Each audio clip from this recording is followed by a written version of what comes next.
Sean bienvenidos a los webinarios del Instituto Nacional de Salud.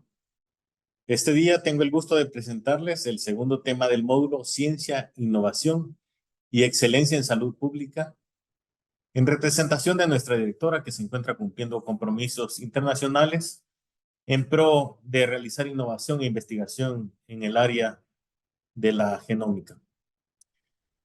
A 5 años de la gestión de la doctora Xóchitl Sandoval al frente del instituto, podemos decir que hemos cosechado muchos frutos en pro de la atención a la población, con diferentes aportes a la salud pública a través de nuestras unidades y del Laboratorio Nacional de Salud Pública.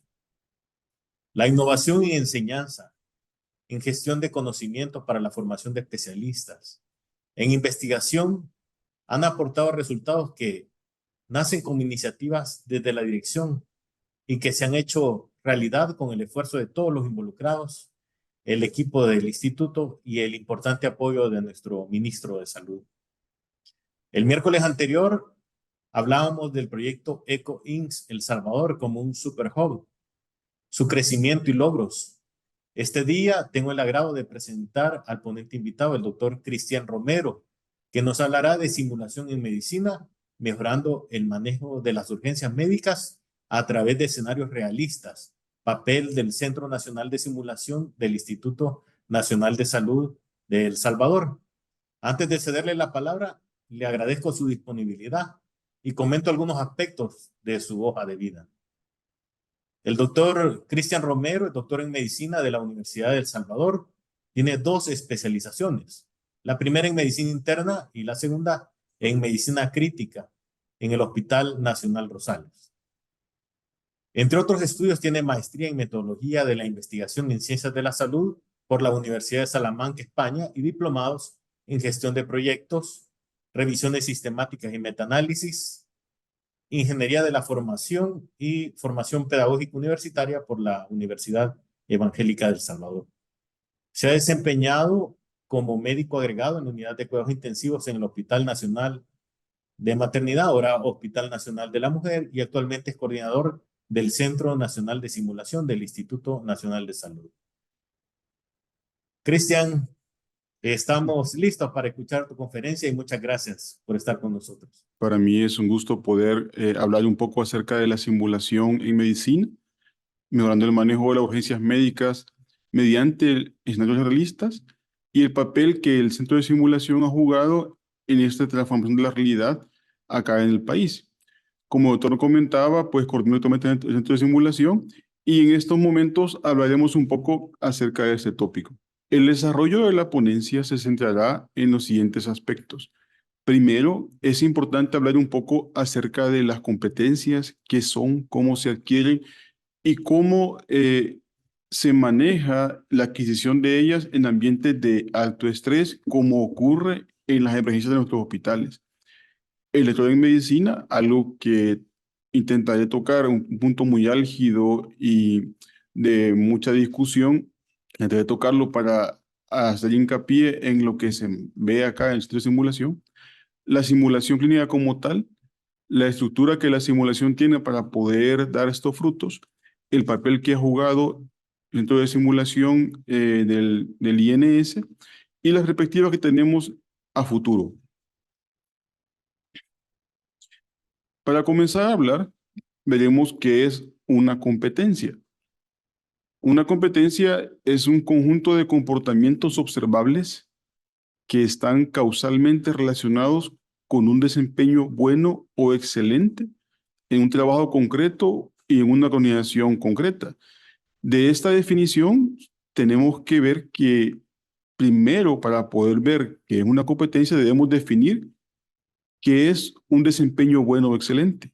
Y tengo que definirlo dentro de mi institución como tal, dentro del país o dentro del mundo. Esta definición va a requerir ciertas acciones que, al ser realizadas en su conjunto, estas acciones van a estar relacionadas con este desempeño bueno que yo defino previamente. Para poder adquirir estas competencias, el ser humano tiene los diferentes saberes: el saber, saber hacer y saber ser. Saber La primera parte que está acá listada implica tener los conocimientos en nuestra mente al respecto de qué debo hacer, conceptos básicos, procedimientos, es estudiar algún tópico en general. Saber hacer es desarrollar la habilidad, ya sea la habilidad mental ejecutada, la habilidad manual ejecutada, u otra habilidad desarrollada en conjunto para poder tener los comportamientos observables que van a darme un buen desempeño. Y el saber ser es un poco más complejo porque esto depende no solo de que yo aprenda un concepto, por ejemplo, que me aprenda la escala del coma de Glasgow, no solo que la pueda aplicar en un paciente que me llega a unidad de emergencias con un trauma craneoencefálico para definir si es leve, moderado o severo, no que el saber ser tiene que ver con las aptitudes de la persona, cómo yo me encuentro, si he comido o no he comido, si estoy cansado, si estoy desvelado, si tengo un problema personal, si hago lo que me está gustando en la vida. En fin, son todas las aptitudes que como seres humanos, las emociones y sentimientos expresamos en el día a día. Esto también es muy importante porque para efectos de estudio nosotros dividimos esto, dividimos los conocimientos y las habilidades, pero no podemos separar de los seres humanos que somos un todo. Tenemos sentimientos, emociones, y todo esto se conjuga para poder desarrollar estas habilidades, estos comportamientos observables que se definen como una competencia. Entonces, estas competencias pueden ser algo que tome tiempo aprender, ¿sí? Porque el desarrollo de estos saberes en la competencia, pues uno cuando estaba en la universidad se iba a estudiar a la biblioteca, de repente uno estaba con un tópico que le gustaba, estaba leyendo un tema que le tenía mucho, estaba concentrado para poder aprender el conocimiento y de repente pasaba alguien hablando a la par, mencionaban Pedro y la cabeza comienza a darnos vuelta, ¿verdad? Entonces nos desconcentramos y eso no nos permite llegar al saber ser, ¿verdad? Que es desarrollar la competencia como tal, porque todo esto se conjuga para que al final logremos dar esos comportamientos que dan un éxito en una atención. Las competencias, por ejemplo, puede ser preparar una buena taza de café. Entonces, el saber en esto es conocer qué es el café, cómo se conserva, cómo se prepara, cómo se muele, cuáles son los diferentes métodos. El saber hacer de este sería conocer el método que vamos a utilizar, prensa francesa, método Chemex o cualquier otro, ¿verdad? Y el saber hacer es que a uno le guste eso, que yo disfrute una taza de café por las mañanas. Esto, por ejemplo, es una competencia y nuestro coordinador, doctor Hernández, que me presentaba, es un excelente en este tipo de conocimientos y nos instruye todos los días para poder estar despiertos con una buena taza de café por las mañanas. Otra puede ser el conducir. O sea, yo podría leerme el manual de cómo conducir, pero si nunca tomo un auto y comienzo a manejar, nunca voy a poder desarrollar esa habilidad y esa competencia. Y además, el estado de ánimo al conducir va a determinar mi atención o mi grado de respuesta para poder prevenir accidentes. Otra competencia puede ser colocar una vía central, ya sea por el método de puntos de reparo anatómicos o por el método asistido por ultrasonido. Los conocimientos, desarrollar la habilidad, saber hacer y saber ser, que a mí me guste hacerlo, que me encuentre bien, que esté descansado. Todo se conjuga para que esos comportamientos observables lleven al éxito que va a ser definido eso como una competencia. Las características es que las personas las poseen de forma permanente. Solamente uno aprende a colocar una vía central y eso le queda por mucho tiempo. Si yo aprendo a manejar bicicleta, nunca se me va a olvidar hacerlo en el futuro, aunque no lo haga por muchos años.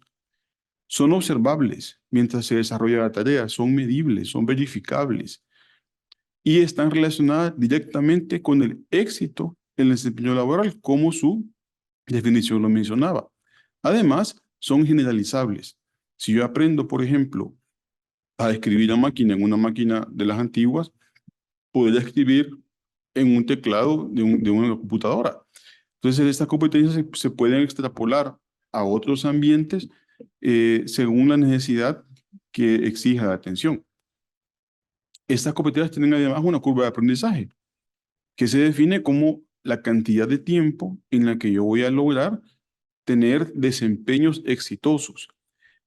Como ustedes ven en la curva de la izquierda, el tiempo necesario para lograr esto usualmente tiene un inicio, un ascenso rápido y una meseta, que el ascenso usualmente es el tiempo en el que uno va ganando experiencia y tiene mucho interés en hacer las cosas y anda buscando procedimientos y ofreciéndose para hacerlos y haciendo todo lo que uno puede hacer para desarrollar esa habilidad.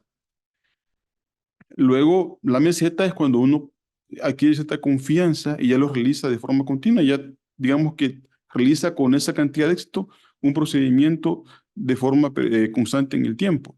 Otra forma de verlos, que también me gusta mucho observarlo de esta manera, es que la competencia tiene 4 niveles. El primero, como vemos en la curva de la derecha, es que yo no sé que no tengo la competencia, es el inconsciente incompetente. Para el caso de manejar, yo no sé que no puedo manejar. El siguiente nivel es el consciente incompetente. Yo sé que no puedo manejar, yo sé que me falta manejar y que puedo aprenderlo. El tercero es el consciente competente. Yo ya puedo manejar, ¿sí?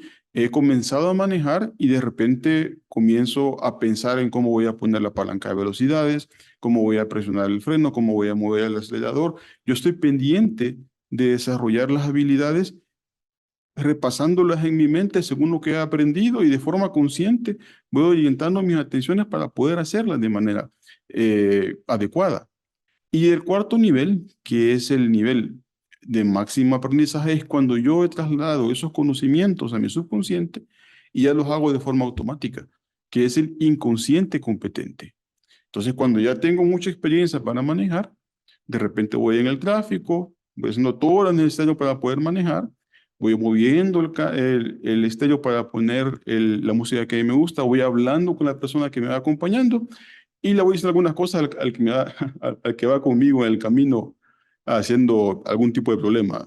Entonces uno hace muchas cosas porque ya el subconsciente toma cargo de esta habilidad y yo puedo poner mi atención en otro tipo de eventos que estoy desarrollando, hablar por teléfono o demás, ¿verdad? Entonces, si vemos otra vez la parte de la definición de competencia, vemos que una parte importante en la definición es que el éxito define la competencia. Un desempeño bueno o excelente, el éxito que me van a dar unos comportamientos observables va a definir la competencia. Ese éxito tengo que definirlo dentro de mi institución. Tengo que decir esto, yo lo voy a considerar como exitoso y sobre esa base medirlo. Y los comportamientos que me lleven a eso van a caracterizar una competencia en particular. Esto es importante porque el éxito no solo va a depender de lo que yo haga como persona, sino que hay todo un aparataje que va a determinar que algo ocurra de manera exitosa. Por ejemplo, primero lo que yo haga, lo que yo conozca y las habilidades que tengo como profesional, que es la mano de obra. Segundo es las máquinas o equipos, que yo tenga las máquinas adecuadas, el instrumental adecuado, que el ultrasonido funcione, que el cateterismo funcione y que yo lo pueda hacer de manera eh, adecuada conforme el equipo está funcionando de forma óptima.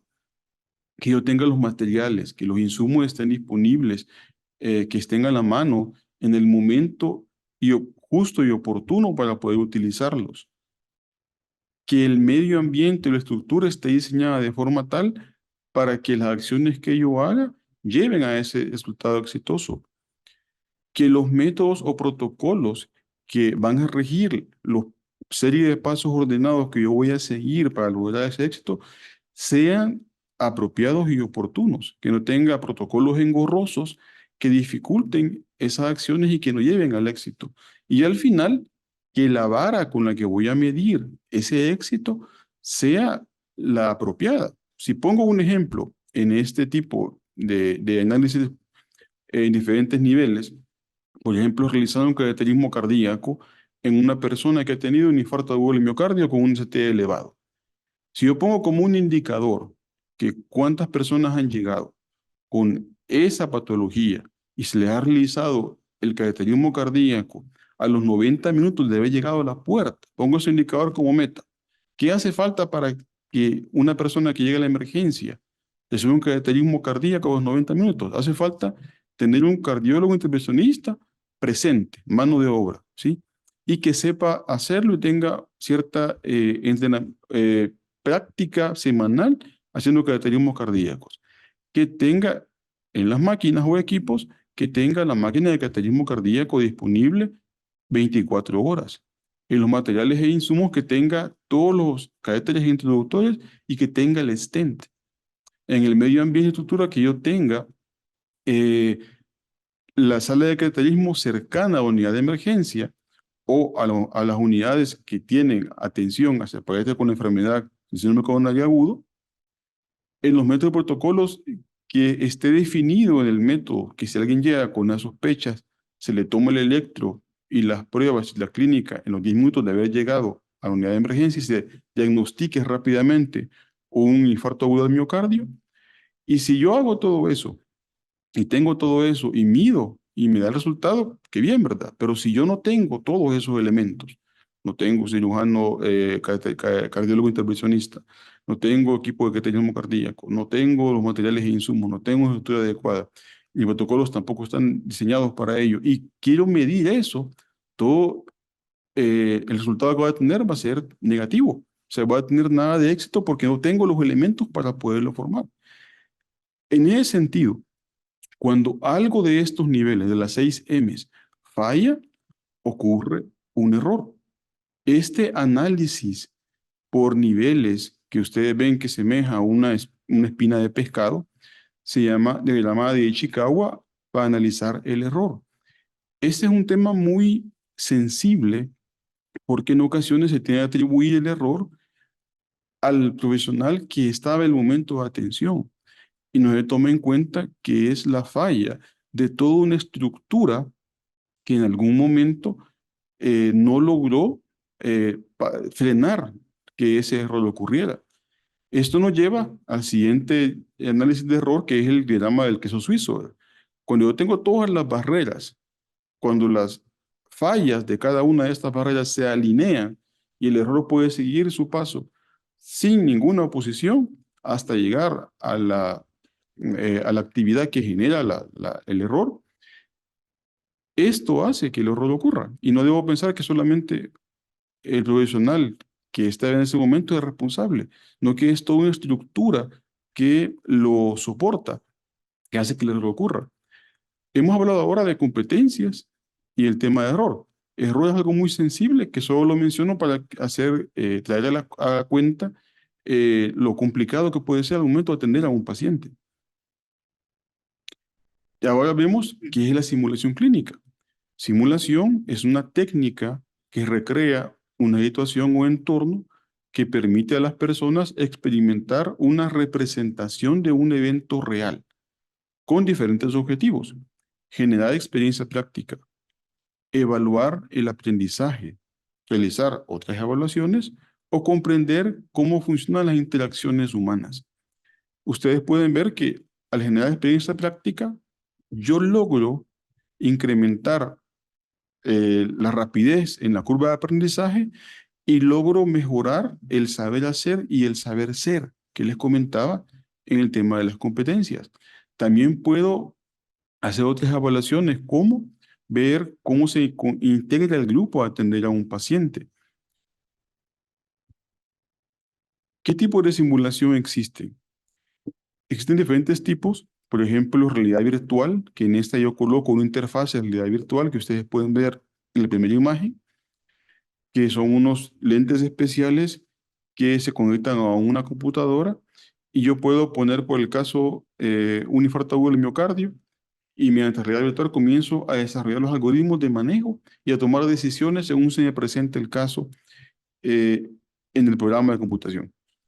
Otra forma de simular es con actores. Una persona está entrenada para decir o simular los síntomas que dan X o Y enfermedad y el evaluando, la persona que está en entrenamiento, tiene que comenzar a interrogar, a evaluar, a examinar, detectar la enfermedad y dar el adecuado manejo.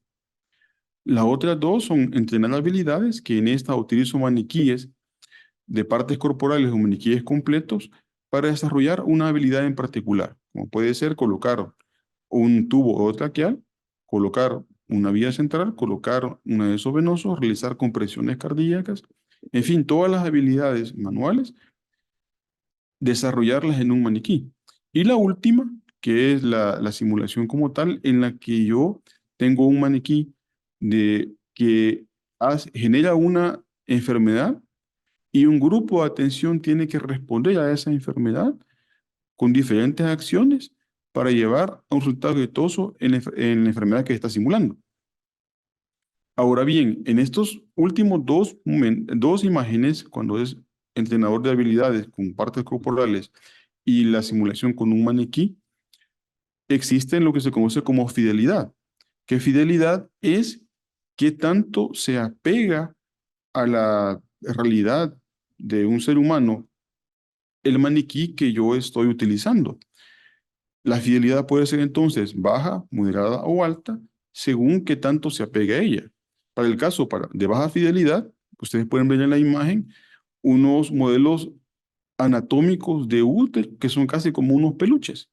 Tienen la forma de un útero gestante recién ocurrido un parto, con la herida de cesárea, la herida baja transversa, y las pinzas para poder desarrollar la habilidad de sutura de la herida, compresión de arterias uterinas u otra que me interesa desarrollar. Yo recuerdo, por ejemplo, mi formación como médico general que al momento de rotar en ginecología aprendí a hacer las suturas en una esponja, baja fidelidad y funciona bastante bien cuando persigue un objetivo bien puntual. De moderada fidelidad es que se parecen un poco más a la anatomía, como la foto que está en medio. Aquí podemos ver, realizar la intubación y ver cuáles son los puntos de reparo anatómicos y los cambios que ocurren al alterar la posición de la cabeza en la vía aérea de un paciente. Y de alta fidelidad, como el que ustedes ven a la derecha, es un maniquí, se llama Super Toy, que tiene la capacidad de llorar, puede alterar las pupilas, puede convulsionar, se puede palpar el pulso del cordón umbilical, se puede palpar los pulsos femorales, como ustedes pueden observarlo, y él puede generar una enfermedad que los que están haciendo la simulación tienen que investigar y comenzar a manejar, ¿sí? Entonces las fidelidades dependen de qué tanto se parezca el maniquí o utilizado a la realidad corporal. Entonces, ¿por qué usar simulación clínica? Ustedes ven acá en la foto una simulación que ocurrió en un entrenamiento de manejo de parada cardíaca. Pueden observar el paciente en el centro, alguien que maneja la vía aérea, alguien que está tomando signos vitales, alguien que va a colocar signos y alguien que está leyendo el paro cardíaco. Eh, En la simulación clínica podemos ver diferentes elementos. Por ejemplo, puedo mejorar la competencia en la toma de decisiones. Al someter al estrés al estudiante, al estrés que uno casi vive al momento de manejar la emergencia de forma real, ellos se meten tanto en el papel que comienzan a sentir esa descarga de hormonas, de adrenalina, de cortisol, comienzan las palpitaciones y comienzan a preocuparse por comenzar a desarrollar de forma ordenada todos los pasos para manejar la parada cardíaca. Se practica la atención en un ambiente controlado, porque yo defino qué es lo que va a ocurrir según las acciones tomadas por el estudiante. Mejora la interacción del equipo de atención. Cuando se da una orden, idealmente se debe hacer mediante el sistema de asa cerrada. Yo doy la orden, coloque 1 miligramo de adrenalina y la enfermera me tiene que repetir, le coloco, doctor, 1 miligramo de adrenalina y yo le voy a decir, sí, colóquelo. Eso me está indicando que ella comprendió lo que le dije, que lo tiene listo para poderlo colocar y que es el medicamento y la dosis que yo he pedido. Si, por ejemplo, me dice, yo le pido amiodarona y ella me dice que va a colocar atropina porque pensó que eso es lo que iba a colocar en ese momento según el algoritmo, Yo le digo no, a mi varona una ampolla endovenosa, por favor. De hecho, hasta el 50% de los errores cometidos al momento de atención pueden deberse a fallas en la comunicación por todo el estrés al que somete la atención en el momento de emergencia. Acá se pueden, además en la simulación, observar los errores cometidos y analizar los puntos de mejora. Yo siempre veo al momento de ver, al momento de analizar la simulación recién realizada, siempre veo estos errores, entre comillas, como un punto de mejora, porque el cerebro humano, al tener un error que ha ocurrido presente, genera una ventana de plasticidad neuronal. Esta ventana logra que los conocimientos que yo voy a comenzar a aplicar para corregir ese error refuercen el aprendizaje de la habilidad que estoy entrenando. Por lo tanto, los errores acá son oportunidades de mejora para que eso no ocurra cuando ya sea en un paciente real. Al hacer todo esto, yo voy a lograr reducir el error, la parte que compete a el entrenamiento del profesional, a tener los insumos adecuados en el momento adecuado, a que los insumos que yo necesito estén presentes y si no estén, yo los gestione mediante compra o transferencia o de la manera que sea apropiada. Y todo esto en el contexto de los saberes, sobre todo en el saber ser, en el que la atención, ahora los conocimientos yo los puedo tener frescos, el saber, los puedo tener frescos en la mente. Puedo saber hacer las compresiones cardíacas, pero al momento en que la descarga de hormonas llena el organismo, todos esos conocimientos tambalean. O yo puedo estar cansado y no haber escuchado, yo puedo estar posturno, yo puedo estar distraído. Y en ese momento en que tengo que aprender los errores, en el saber ser, todas esas emociones se conjugan para poder dar la adecuada atención. Esto evalúa la simulación. Y mediante esto logramos reforzar el aprendizaje de los conocimientos y habilidades, no solo de la persona como un único profesional atendiendo, sino que de un equipo de atención. Que las respuestas sean adecuadas a un protocolo estandarizados con evidencia internacional, que sean el momento adecuado y que se logre el mejor resultado posible con los insumos que se cuentan en el nivel que se esté atendiendo. Ahora que hemos visto qué es la simulación, veamos cómo la desarrollamos en ejemplo de simulación. Comenzamos con un plan de la simulación, luego un pre-briefing, el escenario corrido como tal, y después un debriefing y evaluación. Vemos cada uno de estos elementos. El plan de simulación, como ustedes pueden ver acá, consiste en definir los objetivos que yo voy a perseguir al realizar la simulación. Para el caso del manejo de la parada cardíaca, detectar la parada cardíaca, saber realizar composiciones de calidad y conocer los medicamentos que voy a aplicar. Definir los roles y hacer los cambios sobre la base del algoritmo internacional recomendado.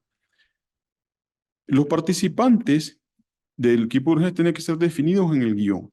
El guión, por lo tanto, va a ser una serie de elementos o de parámetros de evaluación, una historia clínica que me van a dar pistas sobre qué enfermedad el paciente tiene y qué respuesta voy a tener si hacen las opciones adecuadas o si hacen las opciones inadecuadas. Por lo tanto, tengo que ver al momento del guión si definen roles, si hacen las acciones que toma cada quien y toman sus lugares. Yo puedo poner unos distractores para poner un poco más de complejidad y luego tengo que ver si se han cumplido los objetivos. Tengo que además definir qué elementos voy a usar y ponerlos a la mano ordenados de forma tal que ellos puedan tenerlos accesibles si piensan en ellos. Cuando yo tengo una enfermedad presente ante mí, pero no estoy pensando en ella, los ojos no van a ver lo que la mente no piensa. Yo puedo tener el elemento adecuado para utilizarlo en ese momento oportuno, pero si no tengo presente el algoritmo en mi mente, interiorizado y ya en el momento, en el nivel de competencia inconsciente, no lo voy a pensar. Y aunque esté ahí, no lo voy a ver. Eso mejoramos con la simulación. Luego vamos a un prebriefing. Vamos al grupo, al escenario de simulación, hablamos con ellos, les comentamos lo que vamos a hacer, ven el equipo, ven los elementos con los que ellos cuentan y luego hacemos acuerdos, un acuerdo de confidencialidad. Todo lo que hacemos ahí, ahí se queda, y es por motivo de aprendizaje. Un acuerdo de que lo que va a ocurrir en ese momento, si bien es cierto, son maniquíes, deben hacerlo de la manera como si estuvieran en sus unidades de emergencia. ¿Sí? Ya una vez se ha hablado y han despejado dudas, vamos a la simulación como tal, que en este se les comienza un facilitador, que ustedes le pueden ver arriba a su izquierda, les comienza a presentar un caso con un paciente. Eso es un maniquí de alta fidelidad que está sobre la mesa y ustedes pueden ver la computadora en primer plano en la foto, en la que la computadora define qué parámetros van a estar presentes en el maniquí: pupilas, frecuencia, presión, si convulsiona o no. El facilitador les expone el caso, los signos vitales se ven en el monitor y los estudiantes comienzan a evaluar según el algoritmo que se esté evaluando en ese momento qué enfermedad es y cuál es el manejo oportuno en una serie de pasos ordenados para atenderlo. Si son aplicados esos pasos de manera ordenada, que programa el simulador de alta fidelidad, pone los signos en una forma de mejora. Frecuencia cardíaca mejorando, respiración mejorando y sin convulsiones, por ejemplo. Si no se hacen los pasos adecuados, va deteriorándose hasta incluso llegar a fallecer. Y es tanta en ocasiones la inmersión que hace el estudiante hacia la simulación que comienza un duelo. O sea, el maniquí fallece y ellos se quedan boquiabiertos, se quedan pensando, se quedan callados, se quedan viendo qué fue lo que pasó, por qué falleció. Comienzan incluso a sentir el duelo en el momento de la simulación. Hasta eso puede llegar. Y eso es una ventana de oportunidad, ¿sí? Una ventana para que ese error que se cometió en la simulación no ocurra en el futuro. Y luego vamos a la joya, a la riqueza de la simulación, que es el debriefing. Acá los estudiantes están sentados y se ponen los videos en 4 puntos, en 4 planos: el plano de vía aérea, el plano del canal del parto, la vista 360 para ver cómo interactúa todo el grupo, y ellos comienzan a verse y a escucharse como un tercero, y comienzan a decir: eso lo hice bien, eso nos equivocamos, esto puede ser perfectible o mejorable. En ese momento se aclaran dudas, exponen cómo se sintieron, vemos la parte del saber ser, cómo se sintieron, qué emociones presentaron, qué similitudes ocurren en la simulación con el lugar de atención de sus hospitales, y comienzan ellos a reafirmar el aprendizaje de conocimientos vistos en la simulación. El papel, ahora ya en el siguiente punto, el papel que el INS tiene en esta parte. Ustedes pueden ver en la foto una visión aérea del Instituto del INS. En la parte derecha, en un lugar que se está ahora interviniendo, que se está realizando remodelaciones porque ahí va a estar ubicado el Laboratorio de Salud Pública. En la parte del medio pueden ver un edificio de 4 niveles. En el segundo nivel estamos nosotros. En la parte de la izquierda pueden ver un edificio con una esquina curvada, que es el auditorio. Y a futuro, en la parte izquierda, en el techo, se tiene pensado realizar una construcción para otra simulación que les voy a comentar un poco más adelante. Entonces, cuando se toma la rienda del INS por la doctora Sandoval, con ella compartimos unidad de cuidado intensivo por cerca de 4 años y mirábamos pacientes complicadas, en ocasiones con atenciones dadas de una manera desordenada o con fallas, como les comentaba, en todos los niveles que hemos visto de Lama de Chicago, con fallas que son corregibles. Comenzamos a preguntarnos qué poder hacer. Es entrenar, entrenar, entrenar al segundo nivel. Se planea el centro de simulación, se realiza una visita a un hospital para poder ver su experiencia al respecto, y sobre la base de la simulación como ellos la realizaban, comenzamos a diseñar un centro de simulación acá en nuestro país en 2020, en pandemia. En 2021 se inaugura se nombra con el doctor Luis, como el doctor Luis Edmundo Vázquez. Acá pueden ver en la foto al hijo de él, que es reumatólogo, que asistió a la inauguración y al nombramiento de su padre. Y en ese momento ya estábamos corriendo con entrenamientos a nivel nacional. Nuestro objetivo como INS, Centro de Simulación Nacional, es realizar entrenamientos en todas las unidades de emergencia o en los lugares que tengan pacientes críticos o con posibilidad de complicarse. En la emergencia no todos los hospitales. Y estamos ampliando ahora al periodo hospitalario ayudados con Fusalud y sistema de emergencias médicas.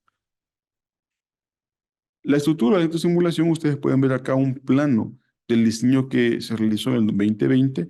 A la derecha y abajo ven el auditorio, en el medio un pasillo y arriba ven 5 escenarios numerados del 1 al 5. En los escenarios se hacen dos cosas. Se entrenan habilidades y se realizan las simulaciones. En el escenario 5 se realiza además de la simulación una visión directa por parte de una cámara que tiene un vidrio que divide ambos escenarios, que ahorita lo voy a mostrar. Entonces, la forma en cómo se entrena acá es en la parte derecha, en el auditorio, primero ven los conceptos, se refuerzan algunas debilidades en el concepto observado y además se discuten las habilidades. Luego se hace en los escenarios la simulación clínica y después regresamos al auditorio y las simulaciones que recién han ocurrido se ponen en el video y se hace el debriefing, ¿sí? En ese sentido, podemos deducir que para poder realizar la simulación tengo que conocer la parte del saber en la competencia, saberlo, tener los conocimientos en la cabeza. Idealmente no tiene que ser visto acá. El estudiante tiene que haber realizado un análisis de la literatura y un estudio concienzudo de la literatura que se le ha proporcionado para luego acá venir a despejar dudas y a reafirmar conceptos. Porque no se puede estar aprendiendo mediante la simulación. Ahí ponemos a prueba lo que ya conocemos. El auditorium, acá podemos verlo, tenemos espacio para 20 personas y a la derecha ustedes pueden ver las pantallas en las que se proyectan eh, los videos de simulación. Los escenarios 1-4 tienen el aspecto de un hospital y el 5 es un poco diferente. Acá lo vemos en sus dos lados. A la derecha vemos el escenario como tal y un cristal que está a la izquierda y en la imagen de la izquierda vemos cómo se ve atrás de ese cristal. Son cámaras y un centro de monitoreo en el cual podemos ver directamente por el cristal sin interferir en la acción que está ocurriendo para hacer evaluaciones. Y también podemos ver con las computadoras que están enfrente en el mostrador, podemos ver los 5 escenarios para poder realizar ya sea interacciones mediante teléfono o altoparlante con los otros escenarios. Tenemos insumos para manejo de vía aérea, para insumos maniquíes de moderada fidelidad. De momento aún no tenemos maniquíes de alta fidelidad, solo insumos de baja y moderada fidelidad. Y vamos a la parte del trabajo realizado como centro de simulación. Esta lámina está muy cargada, se las comento. Desde el 2019 comenzamos con el curso IRTC, que es curso de manejo de trauma unidad de emergencias. Luego los otros cursos que se han dado es el curso de manejo básico de emergencias, el curso de atención cardiovascular avanzada en asocio con FASCER, emergencias obstétricas, y luego ya con esto de un cariño, la reanimación neonatal. Comenzamos con el Seguro Social y ahora se ha iniciado también con el MinSal. El entrenamiento Te Salva, que es un entrenamiento para el manejo del recién nacido y el transporte estable. El Health to Helpers y protección de salud, que estos ayudan a mejorar la psique y el manejo de las emociones del trabajador de salud. Los entrenamientos ACEPTE para proveedor y para entrenador. ACEPTE son actuación continua para emergencias pediátricas, que este curso ha sido desarrollado por la Unidad de la Niñez.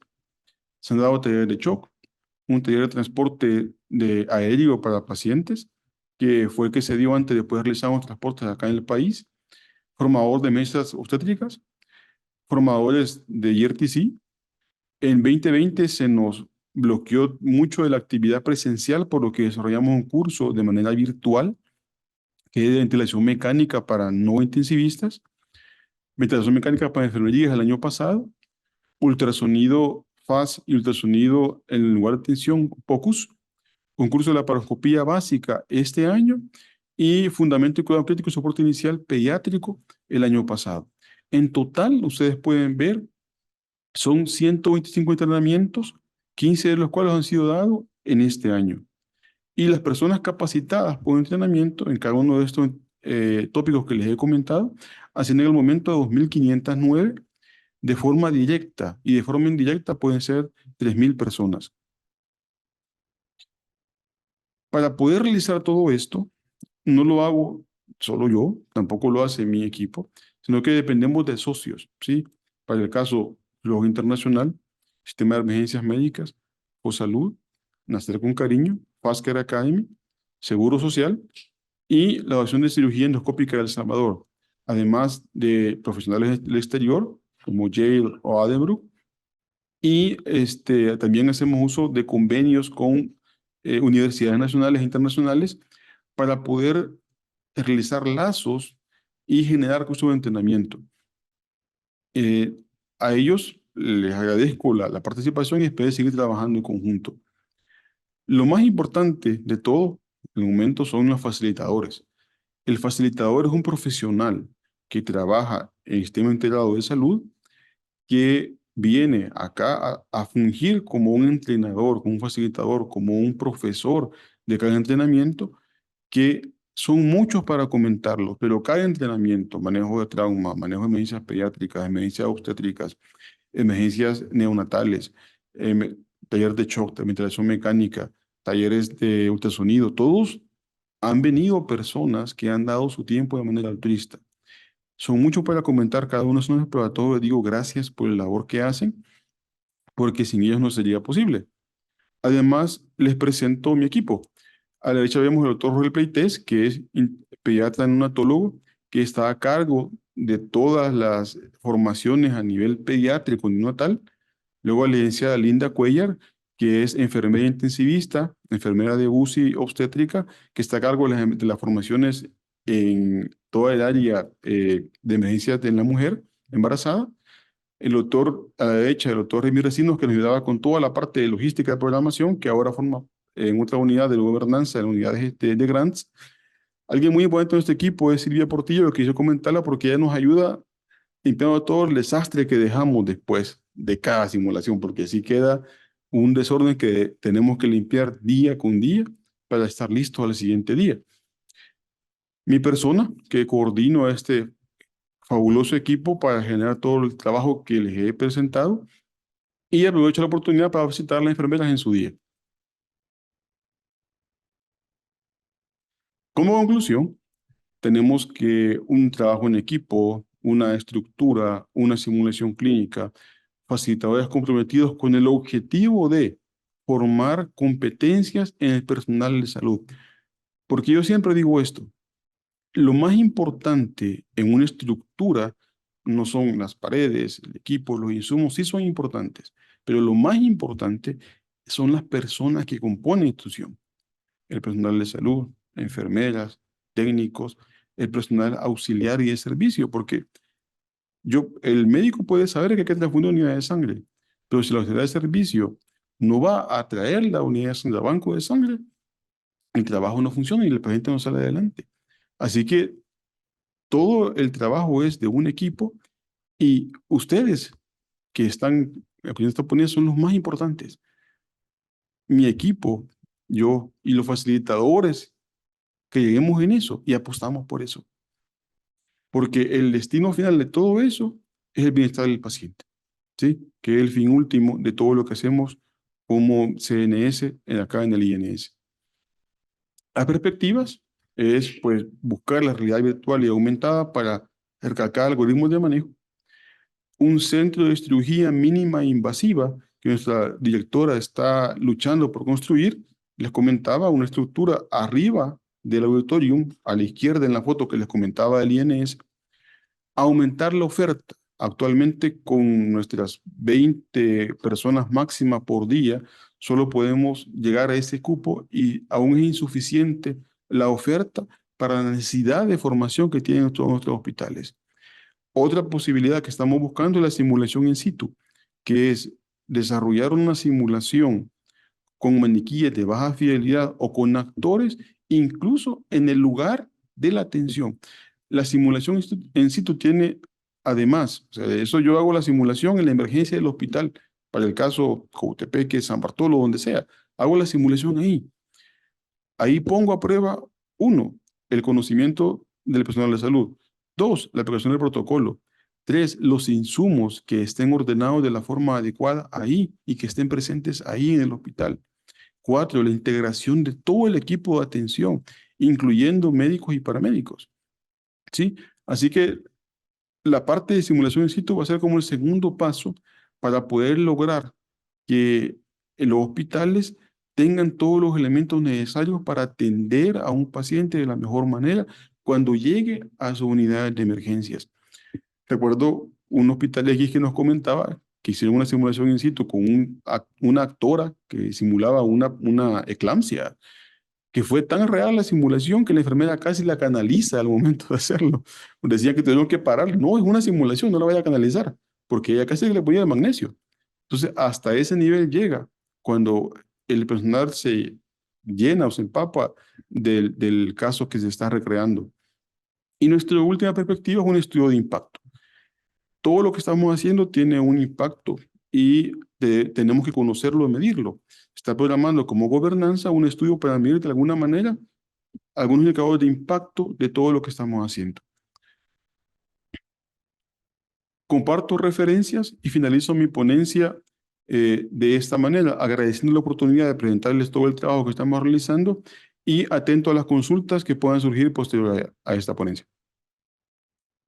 Muchas gracias, Cristian. Excelente recorrido con realmente un resumen de cómo ha ido el centro de simulación, lo innovador que se convierte en un entrenamiento basado en competencias, como tú has mostrado las bases pedagógicas y todo el impacto que puede tener para nuestro sistema de salud, que no son simples entrenamientos, sino que son entrenamientos que al final salvan la vida de los pacientes, como tú lo has dicho. Tenemos algunas preguntas en el chat. La primera es, ¿qué impacto tiene la simulación en la preparación psicológica de los profesionales para manejar situaciones de emergencia? Ok, como les comentaba, la competencia lleva tres saberes. El saber, que es conocerlo, el saber hacer y el saber ser. El saber, yo estoy sentado en un lugar tranquilo, tomándome un café, aprendiendo una habilidad, cómo colocar un tubo de tórax. El saber hacer es desarrollar la habilidad, leer la técnica y practicarlo, ya sea en una pieza anatómica, que aquí lo hacemos de esa manera. Traemos una pieza anatómica, una costilla de cerdo, y para sentir la textura de la piel, del hueso, del músculo, se realiza la habilidad en ese lugar. Y al final el saber ser tiene que ver con la preparación psicológica de la persona. Sabemos que hay muchos neurotransmisores que interfieren en cómo yo voy a poner atención. Por ejemplo, la acetilcolina pone el spotlight en un conocimiento que voy a atender. Noradrenalina mejora las vías de neurotransmisión para aprender ese conocimiento. La serotonina nos da tranquilidad para hacer las cosas de una manera coordenada y sin ajolotarse, como el salvadoreño. La dopamina nos da una recompensa cuando hemos hecho algo de forma adecuada. Y la adrenalina y el cortisol ya van a ser un solo desastre. O sea, uno puede estar en el momento del examen, yo puedo haber estudiado toda la noche, pero paso a la puerta y llego al momento del examen y todo se me olvida. Es algo similar. Así que la manera en cómo se mejora y se prepara el, todos los neurotransmisores, exclusivamente el personal de salud, es haciendo, repitiendo, repitiendo. Porque la curva de aprendizaje se gana o se va a lograr mediante ensayo y error. O sea, ensayando más, se va a lograr mejor la curva de aprendizaje y de hecho ya es estándares según el tipo de cirugía. o el tipo de procedimiento de cuándo se considera una persona que es apta para realizarlo, cantidad de procedimientos por semana, por mes o por año que debe realizar para considerarse un experto en ese tema. Así que prepara sometiendo al profesional a la necesidad, a la emergencia y poniendo a prueba la capacidad de responder ante el estrés general. ¿Sí? Y como les comentaba, es tanto el estrés que llegan hasta generar duelo cuando fallece un maniquí. De momento no tenemos estudio de impacto, pero como les comentaba en las perspectivas, vamos a medir ese impacto y ese va a ser uno de los objetivos, medir la capacidad de aprendizaje mediante la simulación. Gracias. Ya una pregunta ya tú la has respondido, que cómo se puede medir el impacto de la simulación en la reducción de errores médicos en situación de emergencia, ya lo comentabas. Hay otra pregunta aquí, ¿cómo pueden las simulaciones mejorar la colaboración y la comunicación entre los miembros del equipo de salud durante una emergencia? Eso, como les comentaba en la foto de la ponencia, que mirábamos el equipo atendiendo a un maniquí, el hecho de que una persona del equipo conozca de manera letra por letra y paso por paso el algoritmo no me sirve, ¿sí? Porque no es él quien va a hacer todo el trabajo, es un equipo de trabajo. O sea, es él junto con un equipo los que van a sacar ese paciente adelante. Todos deben tener el conocimiento básico mínimo, el saber. Todos deben saber realizar una acción, saber hacer. Y todos deben estar comprometidos para poder llevar la acción de forma ordenada. Por ejemplo, definir roles es vital. Y nos ha pasado en simulación que el líder, que, que no debe estar metido en la atención, sino que debe dictar las órdenes que van a guiar las acciones de una forma ordenada en la atención, el líder no se debe meter en la atención. Y en las simulaciones que hemos dicho, por ejemplo, el líder se pone a dar compresiones, o se pone a manejar la vida aérea, o se pone a tomar sus vitales, y eso es un error. Sabiendo definir los roles, que el que más sabe hacer algo, lo haga. Por ejemplo, si yo que soy el líder no puedo intubar y alguien de mi equipo lo puede hacer, que él lo haga. O que se llame al que más sabe, el que tenga más experiencia para hacer ese procedimiento de intubación en 10 segundos, es como pide la guía de manejo de paro.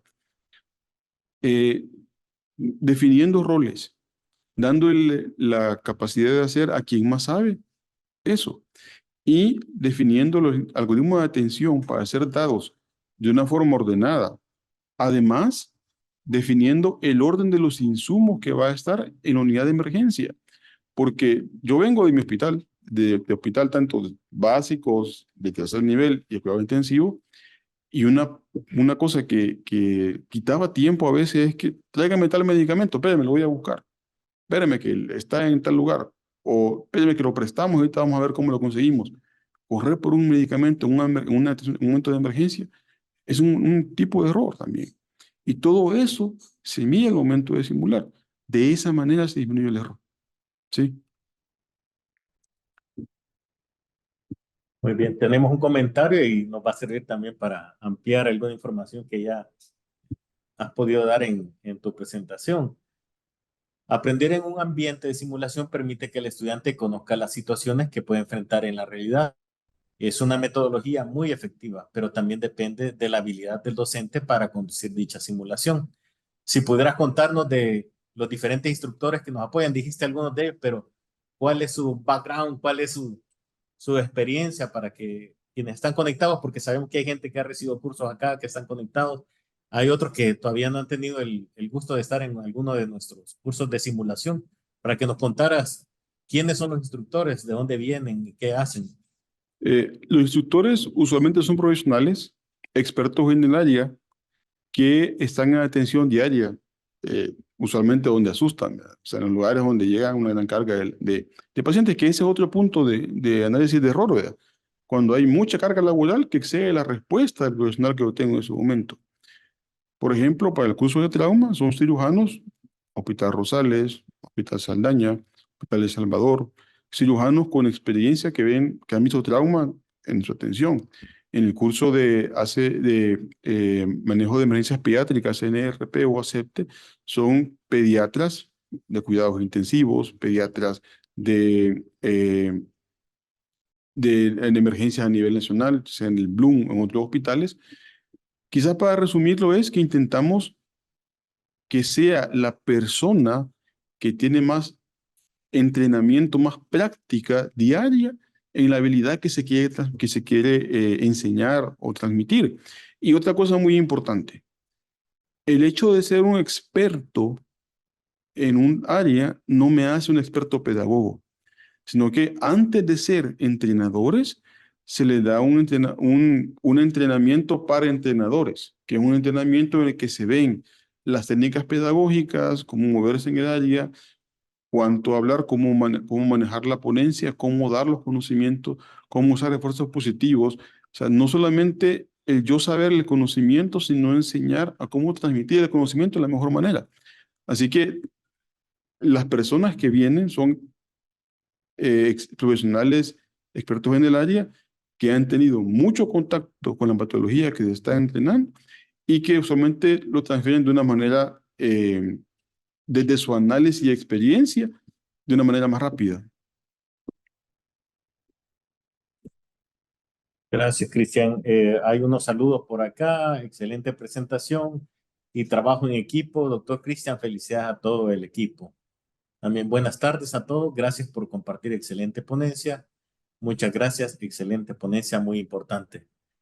Quiero solicitar a quienes están conectados que puedan ir abriendo sus cámaras para hacer unas capturas para nuestras redes sociales y además aprovechar para reconocer el trabajo que realizas tú, Cristian, con el equipo y todos los instructores que vienen acá al instituto, salen de sus hospitales y dan ese tiempo para poder enseñarle a otros. Y que estos entrenamientos que tenemos, como tú lo has contado en ocasiones, ha permitido salvar vidas cuando se enfrentan con el mismo caso que vieron en simulación y lo tienen ya en su emergencia. Así que consideramos que estos entrenamientos que se dan también impactan en la salud de la población y cómo este se ha ido abriendo a los diferentes actores del Sistema Nacional de Salud. Esperamos que todos estos retos que tiene el instituto, cursos nuevos y áreas que se van a crear se vuelvan una realidad en poco tiempo con el apoyo de todos ustedes, todos los que están del Sistema Nacional de Salud y que así salen las cosas adelante, todos trabajando en equipo por la mejora de la salud de nuestras poblaciones.